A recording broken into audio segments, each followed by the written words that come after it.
Did I just curse? Do I have to do anything with the sound here?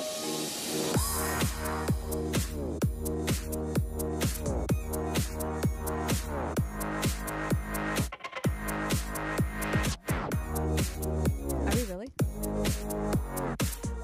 We're live. Welcome to another episode of Market Overdrive. I am your host, residential real estate broker with Coldwell Banker. My name is Karla Mina, and I hang out with you every Thursday to elevate your real estate IQ. And with me this Thursday afternoon is Mr. Mo. How are you, Mo? I'm good. I'm sitting in Nick's seat, so this is exciting. So you're the new Nick? I'm the new Nick. What were you going to say? I know. I'm not going to tease him. I was going to say something, but he's got a tough day. You said you were the younger, cuter version of Nick. Come on, we can give him a little. The more handsome, younger version of Nick. He's going to have something to say about that next week. He's pretty busy. I do want to do a shout out to Lloyd and his family and Nick and your family. My heart goes out to you. There was a loss in the family. Young kid, Nick's godson passed away. So sorry for your loss, and may God, carry you through this pain. And we hope that everything gets better soon, right? Yeah, my thoughts are with you too, Nick, and with the family. So we miss you. We love you. I know I give you a lot of shit, but I just cursed. That's not cursing, right? Shit's not really a swear. Anyway, let's get on with our show. Again and again, thank you so much for tuning in. Market Overdrive is seriously just a platform for us to talk, shop, discuss real estate trends and what we're doing in the trenches, because obviously Mo and I are transacting every day. I'm just wrapping up an offer right now and sending in revised contracts so we can get it in, collect earnest money, and get our clients in their new home before the holidays. But today it's a really exciting day for me because I work with these guys forever. Actually, full disclosure, I've been working with this guy longer than I have been working with Mo, and I absolutely freaking adore him. I mean, I don't know how lucky you could be to have someone on your team with this much. Seriously, I don't think he does anything but work. I adore him too. I adore you, Timmy. He really is the best. And we're going to stop calling him he and introduce our guest, Mr. Tim Asimos. Thank you. I'm excited to be here. Looking forward to this opportunity. All right, I got to turn up mic 5 because he's doing the whole Graco, Rico Suave. Hi. Yeah, he's leaning into it. He's leaning into it, right? I'm new. No, we loved you. And seriously, right? So Tim is an attorney with Dadkhah Law. And it's very difficult for us to find an attorney that works not as hard as realtors, but as available with realtor hours. I think I've texted you at midnight and said, you don't have to respond right now because I realize it's after hours, but can you please let us know, blah, blah, blah about this contract? Or we're talking about, can we have a conversation? Can we have a conference call with you tomorrow so we can go over attorney review, items? And within 3 seconds, and your wife is going to be listening to be like, yes, that's why I can't stand him. Because he responds within 3 minutes. What attorney does that? Wait, at midnight? He doesn't respond to me at midnight. He ignores the crap out of my text messages. I will show you my phone. Midnight. What did I do? Was it Sunday? I think I texted him like, I love you, Tim. It was I think it was Monday night. Well, but last night, because we were just... Oh, yes, it was yesterday, too, as well. Susie and I just put a deal together. Shout out to Matt Laracy. Love you. Thank you so much for working with me on this deal, but we just got it under contract. Yay! And I texted him last night. I was like, hey, I have a question about attorney review.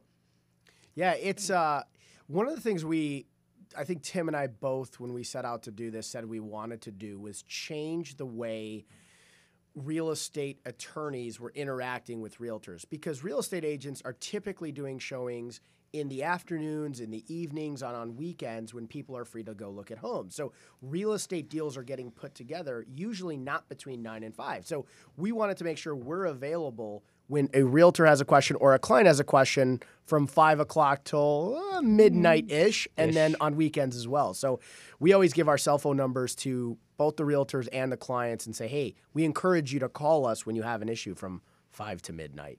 I'm up till 2-ish, but I'm trying to change that. I'm trying to sleep earlier. I saw your post. You're trying to go to sleep early so that you can, go to sleep early so you can wake up early. But as you know, if you're in the market and you're buying or selling real estate, you understand that attorney hours are 9 to 5. And I don't think, I mean, I do. I'm very lucky and fortunate, right, that I get to get your cell phone number and I can text you and have that accessibility. But I've have worked with other attorneys that, you know, I have to call their office and I have to speak with their paralegal. And with Tim, it's always Tim all the time. And I do appreciate that because it makes it for a more of a transparent transaction between myself and the client. And then, you know, whenever I have questions, I don't want to speak for an attorney. I don't want to give anybody legal representations or interpretations of a contract because I'm not a licensed attorney. So it's cool to have you chime in and make yourself available as readily as you are. And I think kudos to your team. I think that because you're a practicing realtor, you understand what realtors are looking for. And that's why you're able to, you know, get us from like negotiations, inspections to closing. Sure, and that's one of the things that we try to pride ourselves on, as Mo mentioned, is we understand that buying a house is the biggest transaction that someone's ever going to do in their life. Some people will only buy one home. You're not going shopping for a pair of jeans or for a shirt, and that's why we understand that it's a complex process. We understand the process. We go through it every day, but a home buyer, this might be the first time, second time they're going through it, and so, you know, we're happy to hold their hand and walk them through the entire transaction because it's only a month out of our time, but they're going to take out a 30-year loan. They're going to live there forever, hopefully raise their family, their grandkids there, so we understand the importance of it, and it's not just another contract. It really is somebody trying to meet a goal, so to speak, of buying a house and living the American dream. So we're happy to be a small part of that. I love that. And it speaks volume about who we are and why we transact. I recently talked to a client and I said, you know what? I work a lot less. I mean, I am such a workaholic and that's kind of my fault, but I do love what I do. Yep. And I think that, you know, what resonates with me while I'm transacting and helping, you know, in the case of a buy or a purchase is that, you know, I want for my clients what I want for myself. So, you know, when I buy with clients and I represent them, I'm excited to have them reach their goals because some of those goals are my goals as well. And that's my goals for my family. So I know what it's like. So I could see myself in them. And so when they attain those goals, it's like me, you know, kind of living through vicariously through them. So, you know, it's cool that we share that because I'm not saying a lot of agents don't or a lot of attorneys don't, but it's cool to work with other people that have the same mantra. Well, I'll say it. I'll go ahead and say it. I'll call some realtors out. When Tim was out of town for 2 weeks, you're a managing broker too. No, I am. So when Tim was gone for 2 weeks, Karla was texting me at night, and I could tell how involved. Yeah, at midnight. I could tell how involved you were in trying to get the client to the finish line. Not every realtor we work with is like that. So kudos to you, too. Not a lot of realtors hold somebody's hand every step of the process and are always available to answer their client's question. We're in transactions all the time where somebody gets the contract signed and the realtor thinks like, my job is done, see you guys later, hands the file off to Tim and I and is like, good luck with everything. When's closing? Yeah, and they come to closing to collect a check. So kudos to you too. You, the whole way, are holding somebody's hand. That's why it's great working with you because type A. I have to oversee everything. We're all kind of the same. We all want to make sure they get to the finish line as smoothly as possible, but also with as little hesitation. Because I always feel like once the contract is signed and somebody has to hand over earnest money, that's the first time they're giving money in the transaction. Then they have to give money for an appraisal. They have to give money for a home inspector. All these things make it feel really real. And if the agent or the attorney are like, good luck, we'll see you at the closing, that's not a warm and fuzzy feeling and really gets people anxious. Yeah. So once that contract's signed, I feel like the anxiety level steps up a lot for a home buyer. And that's when the teamwork really starts to kick in because you need your realtor, then you have your attorney, now you'll have your lender being involved as well, possibly a home inspector as well. So it really is a collective effort to have the transaction close, and the joy that you see on the buyer's face at the closing table once you tell them that you have the magic words, the funding authorization, the smile on their face just makes it worth it. Exactly. I think that, you know, let's go back to why we're here today. Obviously, you're listening to Market Overdrive, and we're here every Thursday starting at 2 o'clock to elevate your real estate IQ. And today we thought it would be very important to have two attorneys in the studio. And we want to call this segment Ask Mo, right? Because Mo is our attorney, and he's here on a regular basis. That's a ModSquad. But I think, Tim, it's imperative that you're here because you are in the trenches, you're transacting, and I know you wear a lot of hats, Mo, but, you know, I want to encourage you guys to ask questions if you're in the process of buying or selling real estate. send us an email at info@marketoverdrive.com or comment on Facebook. We're live on Facebook as well as YouTube Live. And we are giving out our number to the studio, which is 312-521-8589. So if you've had the pleasure of transacting with Tim in the past or Mo, give us a call. Share your enthusiasm about working with these guys, because I think they're an amazing company. But more importantly, help us elevate our consumers, real estate IQ with respects to buying or selling. Where does it start? So I love the fact that you're saying that, it's part of the transaction, and then we bring you in. At what point does an attorney, start, or at what point does an attorney come into the transaction, Tim? Typically, on a normal purchase and sale transaction, they'll come in as soon as the contract is accepted, because that's when your 5 business day window begins to run for both your attorney review and your inspection period. So typically, once the offer is accepted and the earnest money has been tendered, that's when the attorneys will start to play their role. There are some times where we're involved prior to the offer being accepted. Sometimes that's with a short sale or with an REO, a foreclosure, where it's not the normal sales transaction and it has some different terms and conditions. So we're happy to review the contract even before the buyer presents an offer to make them feel a little bit more comfortable with what exactly they're doing. True. And I mean, we just had a situation with Karla, right? I was drafting a bid. He's a first-time buyer, and it's a 13-page multi-board contract. And he was hesitant to sign it because he understood the stipulations of what we'd agreed on: purchase price, earnest, tax probations. But he was concerned about all the other language in the contract, and he didn't feel comfortable signing it. So, of course, I brought you in and said, okay, can we have a conference call so you can interpret the contract? Contracts are scary to people. So they see a 13-page contract, and you might tell them you have 5 business days where an attorney can adjust these things, change them, make them more favorable to you.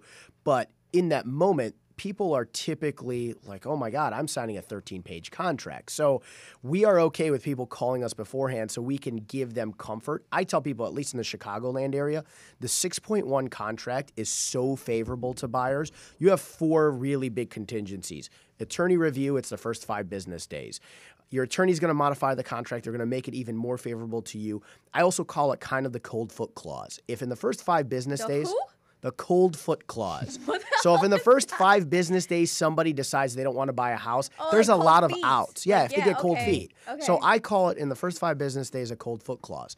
The second is your inspection contingency, which runs at the same time as your attorney review. It's 5 business days. You get to go do an inspection. If you find something wrong with the house, you get to negotiate credits back, fixes. I always tell people, if it's something that you think they can do on the cheap for you, maybe ask for a credit and do yourself. If it's something that's easy to fix and they're willing to fix it, have them fix it. But if you can't meet eye to eye, you get to cancel, get all your earnest money back. You have an appraisal contingency, which Karla is very, very good at getting appraisal prices adjusted. We talked about it last week. Yes, she but is. if it appraises low, you get to renegotiate the deal. And a mortgage contingency, which is the biggest one. If for whatever reason you can't get a mortgage, you get to get your earnest money back and cancel the contract, so long as you've preserved those rights by extending the deadlines when they need to be extended. Some attorneys, I always tell people, hire a real estate attorney, whoever it is. Don't go hire Uncle Jimmy, the divorce attorney who does no real estate, to do your real estate transaction, because if they miss a deadline, you don't have those rights to terminate and get your earnest money back again. And also, like Tim said, give us the contract right away if you can. Don't send it to us on day 5 of the 5-day window, please, because if we're at closings or we're running around doing things, if we're at court and we get it at day 5, it's a mad rush to try to get a letter out.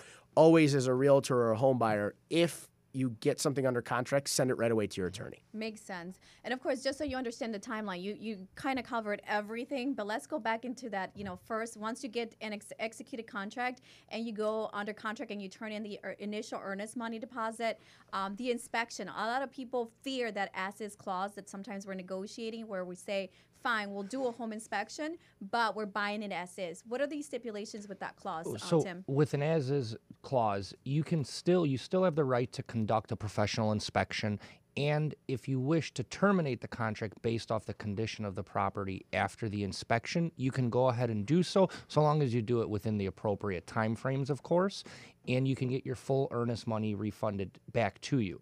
Now, so we have buyers who sometimes will say it's as is, but there's big issues with the property.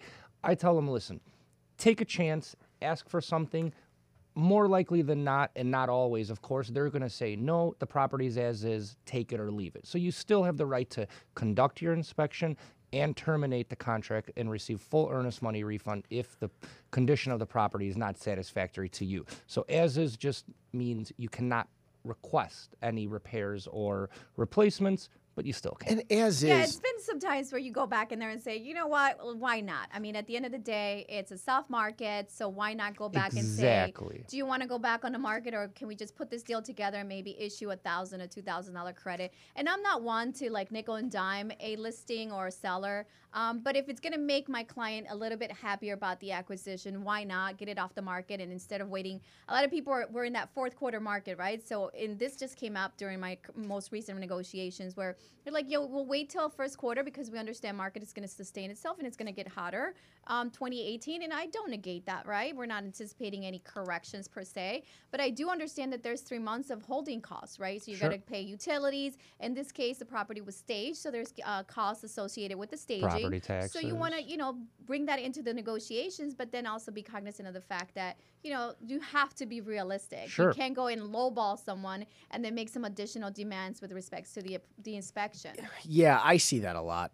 People get to inspection and they think it's a time to renegotiate. It's not a time to renegotiate a deal. Be reasonable. Think about yourself as the seller. And I think somebody said it on the show a few weeks ago. They said, you're buying a house, not a brand new car. I think Nick actually said it. I'm sitting in Nick's seat repeating what Nick said. You're not buying a brand new car. There's going to be some issues with it. I just bought a house and issues pop up all the time. That's part of being a homeowner.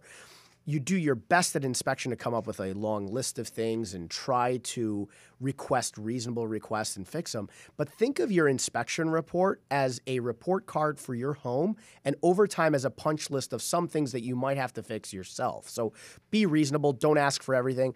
Tim always says this in the office. Also, realtors and homeowners, we don't know the cost as attorneys of every single thing. So sometimes Tim will come in and say, Mo, what does a sump pump cost? Somebody just asked us, how much would it cost to put in a sump pump? And I'm like, shoot, I don't know. I don't know what a sump pump costs. But sometimes we get those questions asked of us, and we can't tell you guys what price point to ask for, but we'll walk you through the inspection process and tell you what we think is reasonable. And that's what you're supposed to do, right? And I hate it when realtors, and that's why when you said, some realtors, once it goes under attorney review, they're like, okay, I'm done, hands it off to the attorney. I think that's when it's very important for realtors to stick around. That's when it's more important. More importantly, correct. Because I know that some cases, I've had attorneys really tell me like, okay, back off. Like this is something that I'm going to do from when I'm a listing agent. The listing attorneys will say, if my clients have their own attorney and I don't make a recommendation to use him, they'll say, well, no, we handle this. We'll take care of it. And I tell and then they'll go and tell my clients that they're handling it. And I'm like, no, I'm going to talk to the other realtor and let them know that this is what we're discussing. I'm going to wrap it up with the realtor so that all you have to do is at some point, draft the contract or draft the addendum. But, sometimes I do have to bring you in and have you negotiate that. And a lot of times realtors can smooth over issues quicker than attorneys can. I have to call the other attorney's office, write him an email, wait for him to reach out to his client. Maybe they're not in the office. Maybe they're in court all day, whereas realtors have quicker access to their clients and can get issues resolved sooner. And then the attorneys, we can just formalize it in writing. So realtors really do play a crucial role after the contract. It's even more important than just scheduling showings and going to look at properties and negotiating the price. It's really helping smooth over the transaction and helping it cross the goal line to the closing table. Yeah, I tell everybody this. Realtor to realtor is typically a less aggressive type of communication than when attorney sends something to attorney and then the client's attorney calls them and says, this was the letter that was sent. Because we have to do some things with a level of legal ease, and it comes off a little bit more aggressive than if a realtor is just talking to a realtor. And sometimes, we pride ourselves as attorneys on knowing that somebody wants to sell, somebody wants to buy. We will protect our clients as best we can, but everybody wants to get to a finish line. This is not litigation. When we're litigating, our level of aggressiveness dials up quite drastically.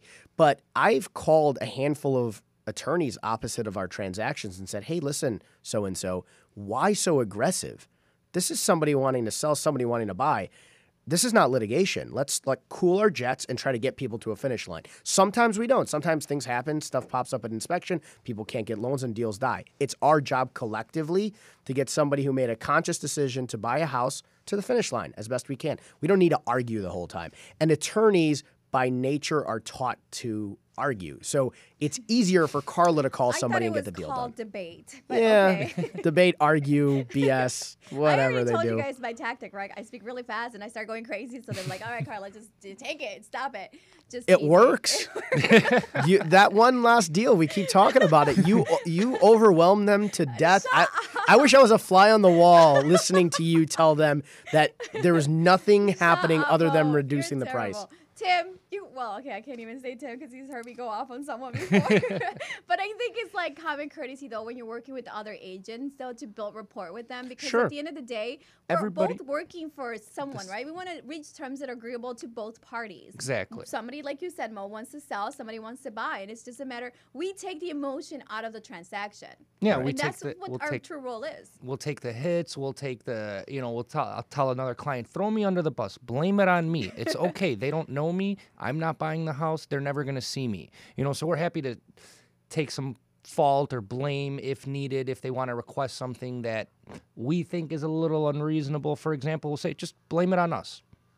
Tim. Blame it on Tim, not me. I don't know what he's talking about. You're like, I don't need any hate mail coming my way. Blame Tim. I'm sure they're all coming back to you, Mo. Yeah. When you put some terms in an attorney review letter that may scare the other side, and we just tell them, listen, tell them that it's part of our letter, and if they have any questions, they can give us a call, just to kind of take the pain, the uncomfortableness, I guess, out of the scenario. Tim has a lot of fans, by the way. I'm watching the Facebook feed now. You have a lot of fans. People like your cardigan.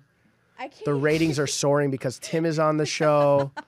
Tim is a fantastic attorney to work with. Thank you. It's a lot of love. I'm we reading love this Tim. thing. We love Tim. Tim, let me ask you a question. One of our 5 questions that we got here prior to starting the show, one of them is like, what is the fair amount of money to ask for credits for repairs?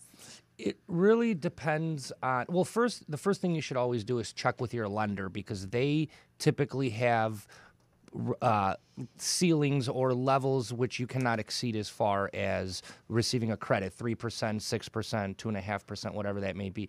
It really depends on the specific work that needs to be done, and you're never going to typically you're not going to receive the full amount. That, say you need $1,000 to to repaint the home, for example. Don't be unrealistic and ask for $1,500 to get $1,000. Depending on what you're looking for, find a couple estimates, whether that be online or through professionals, and then ask for a reasonable amount. And keep in mind that you're the buyer who's claiming that there may or may not be an issue with the property, but there's somebody who's living in that home at the same time. So while you may not like the paint color, it shouldn't be a deal breaker, for example.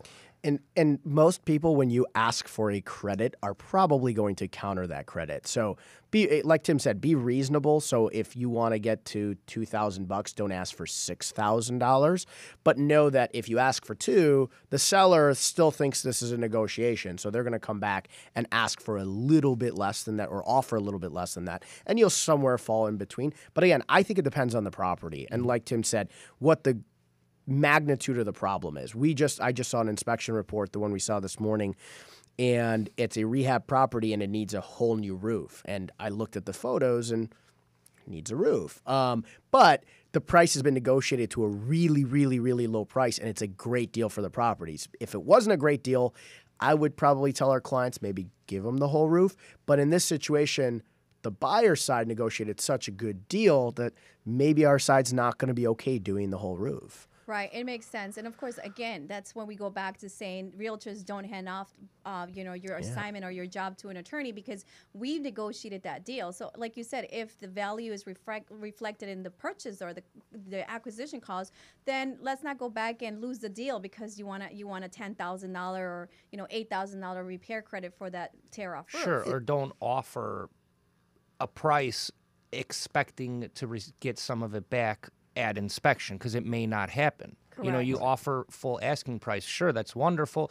Then maybe you have a little bit of leverage for example. But if the property's been on the market, for a few months, and then it goes under contract, you already have a anxious seller, so to speak, who's been carrying over some carrying costs, so you may not be able to squeeze as much of a credit out of them as would be necessary to complete all the repairs. So it's necessarily a give and take. We also are not at the inspection. So Yes. what people don't realize Yes. is us attorneys, we did not come to the inspection. A lot of times the realtor's there. So we see a report and we see photos. A lot of times, I think it should be almost mandatory for realtors. I agree. To be there. Yes. And sometimes, realtors are like, okay, once we're under contract again, I'm going to fly off. So let me go ahead and give you a piece of advice. If you're selling or buying real estate, I would almost demand that my realtor is present, because we can see, the items that are going to be coming up in the inspection. And when we have that conference call, which with Tim, I like to, once we're under contract, I'll host the inspection, I'll schedule the inspection right away. And then we'll host a conference call so that we can all walk him through what we found. And if there's something that wasn't added in the inspection report, I'm going to say, hey, can you please also add this because of these reasons? Sure. Sorry, go ahead. I'll go a step further. So a lot of realtors will show up to even their buyer side's inspection, but not their seller side. I think somebody should be there on the seller side too. Of course. Because sometimes your home seller doesn't think there's things wrong with the house. But when I'm there, I can take a look at the inspection happening in real time, find out what's reasonable and what's not, and give that information back to my seller. I can say, hey, seller, I did see that problem with my own eyes. Or I can say, the inspector wrote that in the inspection report and it's there, but it was not a big deal. So I think on both sides, I think, Karla, you're right.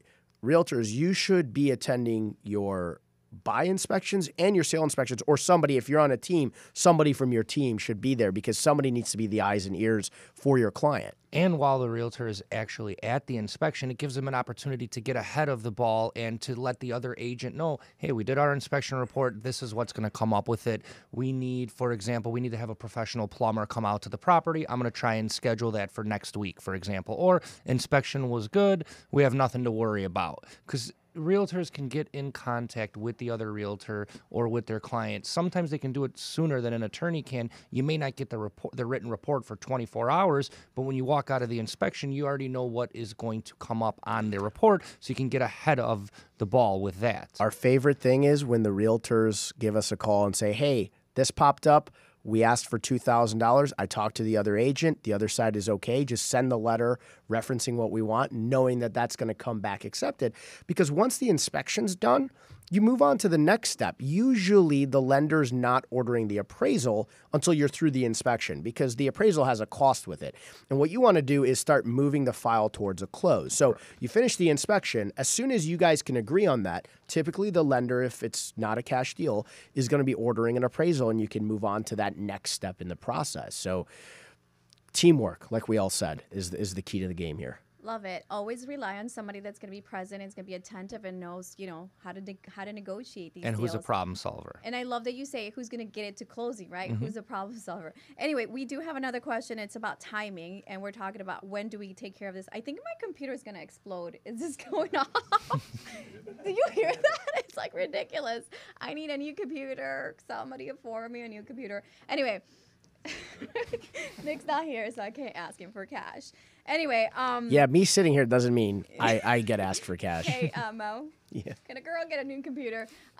Question, timing with respect to attorney review period. Is that, can you extend it? Yes, all you just have to put it in writing and request an extension before it expires. It doesn't mean that the other side is going to agree to your request. What makes you think that as a listing, I would be like, no, you shouldn't got your together, and you should have done that inspection Correct. right away. However, the seller does want to sell the home. So typically this will happen in the summertime when it's the busy season. Inspectors, you can go under contract on Monday and the inspector may not be available until the following Tuesday. Well, your attorney review and inspection period has already run by then. So you send a quick letter requesting an extension. You let them know why you need the extension. 99 out of 100 times they're going to agree to it. You got to be reasonable. So if you're making a reasonable effort to get your inspection done and attorney review letter out and you ask for a couple extra days, most people won't kick and scream. But if you're just not scheduling the inspection, if you're not getting letters out, if you just don't care, then I could see a seller saying, no, I'm not going to extend it. But most of the time, if you're making a good faith effort to move the file along, and like Tim said, in the summer, inspectors are busy. All of us like working with inspectors we've worked with before because we trust them. We know they're going to do a good job. And those good inspectors, they get real busy. So sometimes it takes 6-7 days to schedule those guys out. Yeah, I mean, I have inspectors where I would say, hey, you know, if I was buying this property, what would you recommend that I do? Or, hey, Ed, do you think that I should go ahead and buy this property? Do you feel that, you know, based on the purchase price, but what you're seeing, I mean, is this way too much work for my clients? I love that. And sometimes they're, you know, right in front of my clients, and I'll just be scared for them because my clients are really super excited about this home, and they're like, oh, we'll get it done. But I'm like, I don't know. Let me ask Ed, like, would you buy it? Would you recommend that they move forward with the purchase? And that's what's another thing that's important with a buyer is to, you know, use the don't flat out use all of them, but, you know, follow the recommendations that your realtor provides you with, because if they've worked with this inspector in the past, they can give them a call and say, hey, what do you think about this sump pump? Or is this actually going to be a big issue or not? And so just trust the process and trust the people that you're working with. I love that because like the inspector I always use, I'm going to give him a shout out, Ryan Foley. He's the man. The man. I talk to him all the time at the inspection and say, Ryan, is this a big deal? What would you do if this was your house? And he will give you feedback there and say, you know, if this was my house, you know, I'd be okay with it or I wouldn't. So he gets good feedback. And I think that's important. And like Tim said, your realtor probably knows the right people to work with that are not going to goof the process up. So listen to your realtor. They've worked with these people in the past. They know they're going to do a good job. They want to protect your interest. Right. And once you transact and have sold a certain value, I'm very fortunate that, you know, I have sold some homes, right? A lot of homes. But you build relationship with partners, and it becomes a team effort because I know that I have my go-to attorney because I know you're going to be responsive. And if you're not, you know, unfortunately, I would have to fire you. And I'm so fortunate to say that with Tim, like, oh my God, I love him because he makes my job so much easier. We definitely don't want Karla mad at us. No. No, we are very certain Karla did that. Are you kidding me? There's no way. No. They're nitro questioning There's no me. way. Can you do it? You want me to do a nitro question? Can you Yeah. do it? You know, so You know, I Nick was and going to had ask this him. conversation because he's so annoying. He thinks he's the coolest person on earth, and he's not. And he said, well, I hope you do well in that nitro question. I'm like, Oh, wait, he's calling us out thinking we're not going to do well in the nitro question? I'm well, not we got gonna do something the for nit- you, You're gonna Mr. do Nick. it? We got a cool, it's not even going to be so much of as a question Okay. about a rant. Because he always, I what's wanna the get most up and embarrassing hug you thing? right now because you don't understand how competitive Nick and I are. And I think right now you're totally carrying me. So the whole like, oh, what's your most embarrassing situation? He does that every time. So I'm going to ask Tim about his snow pants because I know people want to know what's up with Tim's snow Really? pants. There's His a thing? nickname is Mr. Snowpants. So Tim, you don't have to answer it now. We're going to come back to it in a little bit, but Well, you got to that's tell not us. fair. You have the inside scoop on Tim. I do a little bit, Okay. just a bit. So Tim, you're going to have to tell everybody about why we But call he's you not Mr. even getting red or Snowpants. anything. He kind of owns this answer. He has to own it at I this have point. no issue with it at all. I love my Should we have him Snowpants. answer Snowpants now, Not now. or leave him You in have to, suspense? let's leave our All right. our We're leaving you listeners guys in and our friends suspense. in suspense, so we know later. But yeah, I guess you're supposed to think about that answer and give it to us later. Give us a funny Snowpants story. Gosh, especially with the upcoming weather. Yeah. Just wait. Getting you weather. I'm gonna buy him a bunch of fun colored snow pants and see if he wears them this I'll Shirts year. wear are every terrible. pair. I sense the, bro love here. What's it called? Bromance. we have a big bromance. We do.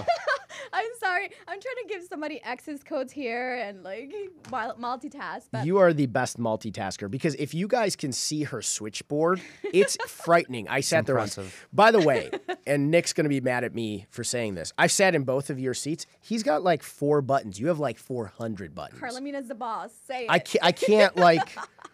I can't mess this up, but I could definitely mess up sitting over Actually, there. I have great support with WGN being amazing.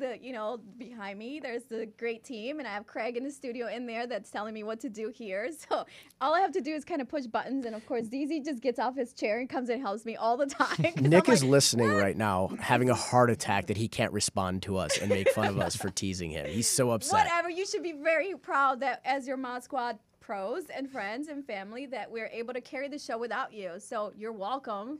I saw him join, so if he's joined, he's going to comment no. soon, Are you I serious? think. Let's Yeah, not he do that. joined. All right, let's go back to the timeline and, of course, trying to elevate your real estate IQ with respect to attorney and legal questions when transacting, buying, or selling. That's what we're here to do. Obviously, if you ever want to get a hold of us, you can email us at info@marketoverdrive.com. If you have any topics you'd like us to discuss on our show, please, please, please email us. And obviously, if you want to get a hold of Nick and I, you could always, again, email us at info@marketoverdrive.com. We are live every Thursday at 2 o'clock, and you can find us on Instagram, Facebook Live, and YouTube Live. So there's no way you can't find us or get a hold of us. Today we are talking about legal questions with Tim. Tim, going off, my line here, my timeline here, what are some of the bigger, aha moments you've had in a transaction that you'd want to share with our audience, or something that they should be aware when transacting or buying or selling? An aha moment, what's really important is to make sure that that as a buyer or even as a seller, because sometimes sellers are more nervous than a buyer in a transaction, it's really to just trust the team that you're working with and to understand that they really are there to do the best job for you. What I used to get, a little personal confession, I used to get a little frustrated with smaller questions. Oh, they're missing the window screens, the ceiling fan doesn't work.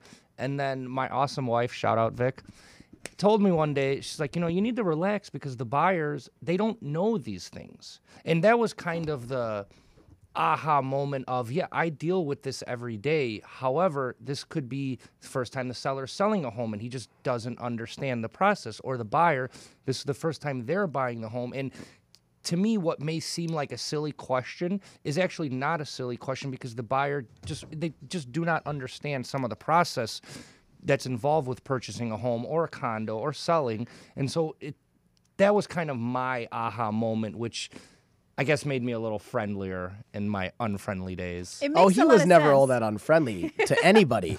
Sometimes he'd get off a phone and be like, I don't know how much a window screen costs, Mo. I don't know. Somebody's asking me, but I don't know how big the window is. But he's right. We see this all day long. And even you, Karla, as a realtor, you're doing this all day long. So we're very comfortable We take it with for the granted, process. yeah. We take it for granted.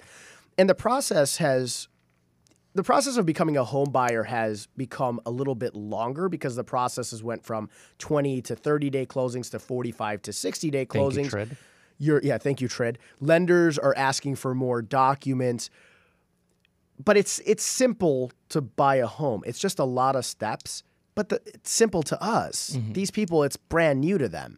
And it's not even just a first-time home buyer. Somebody who bought in 2004, 5, 6, where the process was easy. You had a pulse and a good credit score and you got a home. It's not like that anymore. So somebody would call and be like, how much money do you make? I make $150,000. Cool. They didn't check anything, just gave you a loan based off of your promise that you make $150,000. That's completely changed. So we see it a lot where it's a buyer or a seller who bought 10 years ago and they remember that easy process and they're like, what the heck? I shouldn't have to do all of these things.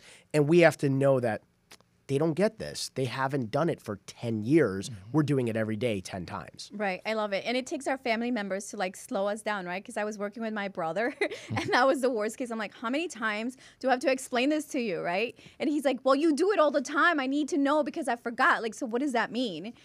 So it does get complicated and we take it for granted because obviously we do this all the time. So it only makes sense. But going back to that timeline and extending attorney review period, with that recent transaction we had in Oak Park with Nax and Steven, we obviously had to get our own reports, right? Because the sellers were going to get their own reports for they didn't realize that the garage needed tuck pointing. And I mean major tuck pointing.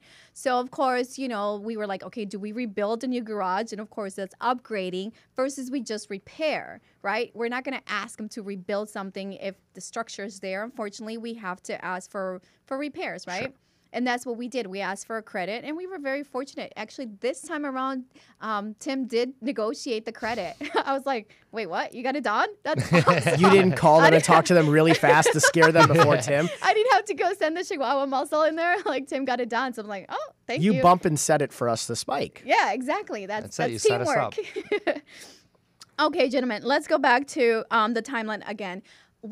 After we're done with the attorney review period, we go into the title search and all that jazz. What are the expectations during that process? Well, as a buyer, once you close the attorney review and inspection period, which means you've made your requests during the attorney review period, as well as your inspection requests or a credit request, once all of that is agreed upon, that's when the attorney review period and inspection period closes. Typically, there is a second installment of earnest money due. And then from there until the closing, the transaction as a buyer is almost primarily driven by the lender. And our job as the attorney is to assist the lender with providing them with a copy of the title commitment, the invoice, as well as, most importantly, calendaring the mortgage contingency deadline and sending out any requests to extend that mortgage contingency period if it's needed.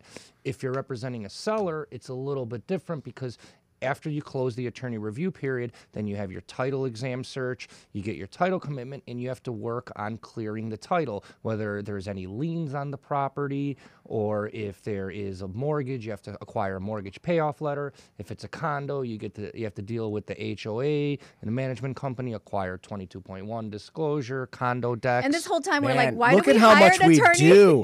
You hear that, all you people who think you can do it on your own without us attorneys? Did you hear all of that you stuff? must use an attorney in Illinois. Or wait, do we have to? You don't really ever have to. Nobody's forced to use an attorney, but you're nuts not to. But always use an attorney, even if it's not us. Always use us. Come on, Tim. Give yourself Always use credit. a real estate attorney. Like I said, attorney. don't go hire I'm knocking on divorce attorneys. Some of them do real estate law, but if somebody is doing personal injury and no real estate, don't hire that person. Hire a real estate attorney. We are not that expensive in the grand scheme of an entire Well, just think how process. complicated a transaction can get, though. What happens when there are city violations on that property and we weren't aware of it? The listing agent didn't know anything about it, and now we're stuck with this property under contract. We've invested the money on the inspection, so that's what $300 to $500 per se, Plus and the then, appraisal. right? And then you invested money on the appraisal, and all of a sudden you're like, "Holy cow! Are you kidding me?" We're the least expensive part of the process, really. I mean, I think realtors are though. well, to a buyer, yes. To a buyer, realtors are free. To the sellers, Our not service so is much. invaluable. Are you kidding It me? is. No. First of all, do not that a buy a word, home without invaluable, or, like, using a priceless? realtor. Realtors are free to home buyers. And some home buyers, first-time home buyers, don't know this. I've had a lot of home buyers call me and say, hey, I'm going from renting to home buying. How much do I owe you to take me out to look? And I'm like, I'm free. The seller pays the buyer's realtor's commission. So we're free. You should definitely use a realtor, use an attorney, and sellers too. Even though you pay your realtor, 1 out of 10 for sale by owners sell their home, 9 out of 10 fail. Look at him spitting all these stats. that, You can tell he's a 90% managing of them broker, fail. right? He's like, Yeah. I'm here to sell your home. But let's go 90% back to fail. the inspection when it comes to violations on city violations on these properties. What do we do? It depends on the severity of the violation as well. If it's something, for example, that you have an illegal garden unit, it has to be 7-foot ceilings, means of egress and ingress. If it's something along those lines, you can't typically on a 2-flat, for example, raise the ceilings. So then, or buyer may want to terminate the contract if it's a really big violation. If it's something along the lines of redo the porch, for example, that's something that for your buyer, your buyer will tell you, I'm interested in the property, but I don't have the money to do another porch. We can ask the seller, place some money in escrow. When the weather improves, then we'll use those funds to build the porch. Anything extra will come out of pocket. Anything left over will return to you as the seller. Building violations could be deal breakers, though, especially if they show up on the title, and the title company is going to want those waived in order to issue you clear title. Lenders don't want to see it. Yeah. So lenders don't want to see if you're buying cash, you can get away with it. But a lender does not want to see a city violation against title because they're giving you a loan subject to the home being in good condition and not having these issues. But like Tim said, a lot of them can be resolved with money being put away for escrow. But if the severity is huge and it just can't get fixed, then your buyer has to realize, I'm taking this home subject to this if my lender allows me to do that. I love that you said that, because a lot of people get overwhelmed, right? A lot of buyers are like, well, we're going to fix it. That's why we're getting such a good deal. In the case of a short sale or foreclosure, where you're getting an outstanding deal because the property is in distressed condition and, in fact, has city violations. And sometimes these may be minor things like the gate, or the grass is overgrown, is too high, or I don't know what we've had, like missing a handrail, no sign for the things management like that. company. Yeah, and then a lot of the buyers are like, why am I going to start enhancing someone else's home before it becomes mine? More importantly, before I get a clear to close and my loan is finally approved. So I do understand that a lot of lenders will allow it to go where you sign an addendum, correct, Tim, where you take it subject to doing the repairs. And sometimes, how much time are you allotted to do that post-closing? It would depend on the lender. It would also depend on the work. If for example, you signed one of those addendums now and you needed a new porch, depending on the weather, they may not be able to do it. Typically, you'll have anywhere from 30 to 90 days, and then you can always request an extension and essentially show them the progress that you've made, or simply point outside, show them the snow, and tell them you can't build the porch until the weather improves. Unless you have snow pants like Tim. So, Should we go back to that? I think we have to. I think time is getting there. Look at you, Mo. I love it. Look at that.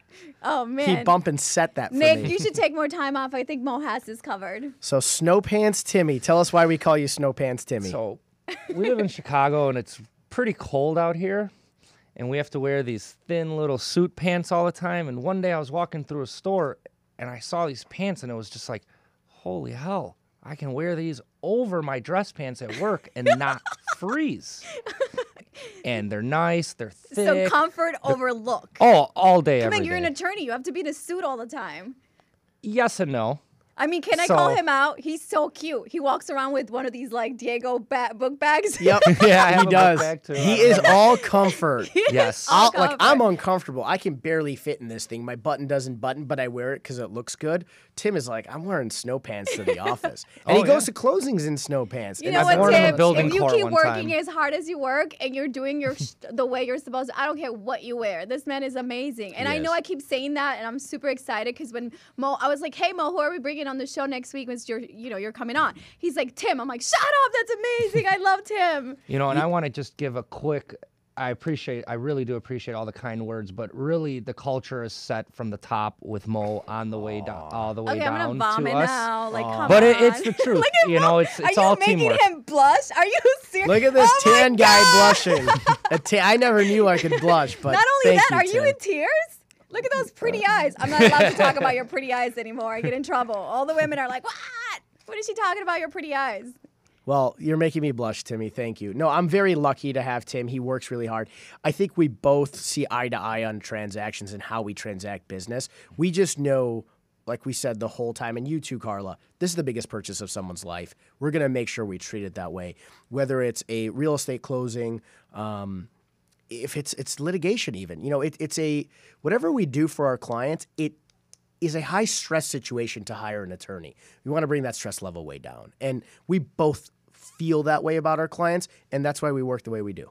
And you know what? I do want to add another part of this is the fact that you are a litigation attorney. And as much as you guys don't want to talk about this, but it is comfortable knowing that even after you conclude and make a purchase and close on a sale, that we can call you and say, listen, so I bought a flip, right? And now the basement has flooded. Like, what are my options? What do I do? And I know you guys didn't want 10 a week we get. We get so many of these a week, but no, it's true. But people feel comfortable because you're not just a real estate attorney, but at least you know how to litigate post, what happens.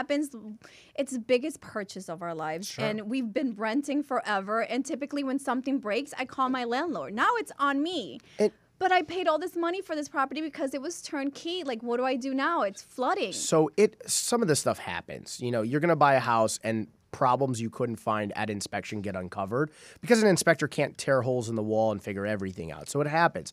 But there's been situations where we've had clients where we found out the seller purposely did some things to hide some real big problems. And because we do litigate, we know which counts in a complaint we're going to sue for.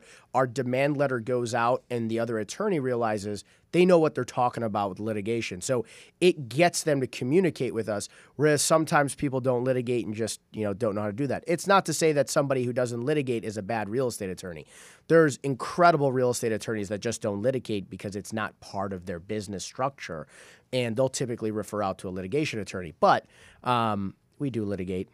But we like closings better. It's comforting. It's good to know that, because a lot of people just, your attorney falls out and you're like, what do we do? I don't even know if I can call the attorney back. But, with you guys, I feel comfortable knowing that I can't, and then you're going to have answers for me. We're in court. I was at 4 hearings today. He rushed over here from a court hearing, actually. I love it. Thank you. Closing, 4 court hearings here. Every day, you're like, you have 10 to 20 closings. I'm like, how do you guys do it? It's insane. We work off our phone. We work hard. We work fast, and just that's teamwork. It's and teamwork. That's the truth, though, because with as many, a lot of people have volume, right? Let's make that distinction. And then there's boutique, who just manage a couple of deals here and there. But you guys are balancing a lot of realtors. And I always feel like I'm the only transaction. I've never once felt like, okay, why hasn't he returned my call? Or why hasn't this happened? Like, you're on it. Like, if I need an addendum, this guy, it's like, seriously, okay, within an hour, he's sending it. Or, hey, Tim, I forgot something. Can you get this done? And I appreciate that, though, because real estate is so complicated. It gets so demanding, so complicated really fast, and something can just go, bad in a second. Everybody's deal is the most important deal to them, and everybody's home purchase or sale is the most important to them. And we talk about that all the time. We say to this realtor, this is the most important deal they're working on, and we have tons of those at one time. But we want to be responsive, knowing that for the realtor, this is their most important deal in that moment. And we also, we try to encourage the realtors too, even if you're not using our firm to represent your buyer or your seller, if you have a question about another deal that you're working on, we can't necessarily point you in the right, we can try to point you in the right direction on that deal. If you have a question, something that you don't understand, feel free to reach out to us. We can't write a letter on your behalf. We can't make a call, but we can explain something to you, even if we're not on the transaction itself. Right. So and I know that you're being humble when you say that, but even sometimes when my clients decide that they're going to use another attorney, I'm kind of bummed, right? Because as a realtor, you're supposed to give like 3 options, make recommendations. Sure. But then when they don't, they're like, oh, I'm going to work with someone else. I'm like, oh, I'm really bummed because I can't reach out. Like, I almost want to call him on all my deals and be like, wait, I'm working with another attorney on this, but can you help me? Mm-hmm. It makes for the transaction so much easier. And we're happy to explain things. We can't get into specifics, of course. We can't tell you what someone's thinking or what the next move may be, but we're happy to explain. We had a client, I have a friend of mine who's a realtor, and one of his family members was going under contract. The family member wanted to use the attorney that they were using. I don't even know the gentleman's name or the woman's name, excuse me. And he's called me and he's like, my client can't call his attorney because it's after 5 p.m. Can you help me out with something? And so I helped find an addendum for him on the car website, sent it over to him, and then by the next morning, that attorney who didn't answer the phone at 5 p.m. had a fully executed addendum that they needed. Love it. You see that, Mo? He was so afraid to come on the show. He texted me at 7 a.m. this morning like, where am I supposed to go?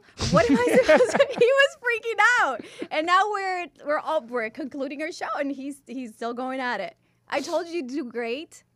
I told him to. He called me on the way over here. He's like, Mo, what's this radio? Wait, notice he was really silent at 7 this morning, right? Where were you? I was in traffic. No, not you. I was very hungover because of Casino Royale this morning.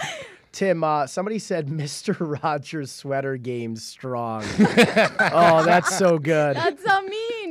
Barry, thank you. That's amazing. We're going to call him that in the office now, Mr. Rogers. So anyway, gentlemen, why don't we go ahead and go around, since you're both our attorneys in the studio, give our audience a last piece of advice, one takeaway. You want me to go first? Go ahead. Okay. My one piece of advice is relax during the process. Trust everybody you're working with. Your attorney's got your best interest. Your realtor's got your best interest. So does your loan officer. Your loan officer, when they're asking for stuff, they need it. If they didn't need it, I promise you they're not going to ask for 1 million documents they don't need. They need it. So trust everybody. We will get you to the finish line, hopefully without a bumpy ride. And if it's a little bit bumpy, let us handle that and take the bumps like Tim said before, not you. Just trust that we'll get you there. I like that you said that, and shout out to Graco Funes, because we just had another transaction, the same file, and she's going to hate me for saying this, but, they requested for updated pay stubs. And she's like, well, I get direct deposit. Why do I have to do that? And I've already given you the stuff. And he's like, well, because until the day of closing, the lender is going to request to verify that you're still employed, that you're still making the amount of money that you said you were in your application. Even so on the day of closing, until the day of closing, they're still pulling this information. So, again, I love that you said that. Trust your party, trust your team, because we're not trying to make this complicated. Trust me. It's just part of the process. If we could take less documents from you, we would. Yes. And that was going to be my piece of advice, would have been, not trying to cop out or anything, but it really would have been to just trust that everybody really does have your best interests at heart. They do want to see you get the home that you want to move into and raise your family with, or they do want to help you sell the home so you can take the proceeds and retire to Hawaii, or, pay any bills that you may have. Another pretty important piece of advice, whether it's our firm or any firm, hire an attorney, a real estate attorney. They're worth every dollar that you pay them, and they'll make everything much smoother for you. They really do have your best interests at heart. Having said that, how do we get a hold of you so we can call you and hire you? You can give me a call on my cell phone, which What? is... He's giving out his cell phone. 708-692-9047. We also have an office line. That's 312-224-1719. Great information. Of course, this is a 1-hour segment, so we can't go through all the questions and answers that you may have at this time. But again, you can email us at info@marketoverdrive.com. It's been a pleasure sharing the studio with you guys today. I do miss, Nick. I miss Nick too. Nick, we miss you. But it wasn't such a boring show without him. No. This show was good. He's the funny guy, the fun guy, whatever. We were funny. We're funny. We were funny. Anyway, thank you for hanging out with us again and again. If you like the information that we covered here, please share our podcast or share our videos with your friends and family. I know that everybody's tuning in for Tim today, so there's no Karla Mina love. Nobody for Mo either. It's all Tim. Yeah, we're not talking about Mo's pretty eyes today. We're just talking about Tim. Shout out to your wife. I saw that picture. So beautiful. You guys are such a cute couple. Thank you. Again, if you want to get a hold of us, we are at info@marketoverdrive.com, at info@marketoverdrive.com. And of course, every Thursday at 2:00, you can find us here live. Except next Thursday, right? For the holidays, Thanksgiving. Already. Don't come over. I'm not cooking any more turkeys. I've cooked 3 of them. Somehow we're hosting this. I don't know how it happened. Are you cooking? We're hosting people over. I don't know about the cooking necessarily. I'm cooking. Anyway, I'm going to wrap. Can you wrap up the show? Yeah. Thank you for tuning in to Market Overdrive. We appreciate you guys watching and listening to us. Sorry you guys missed Nick. Nick, I'll see you in like 2-3 weeks, I think. But thanks for listening. And like Karla said, you can find us everywhere on social media or on YouTube. We're the original vloggers. That's what we are. We are. You guys are. Thank you for tuning in. Ciao. Thanks. Thank you, everyone.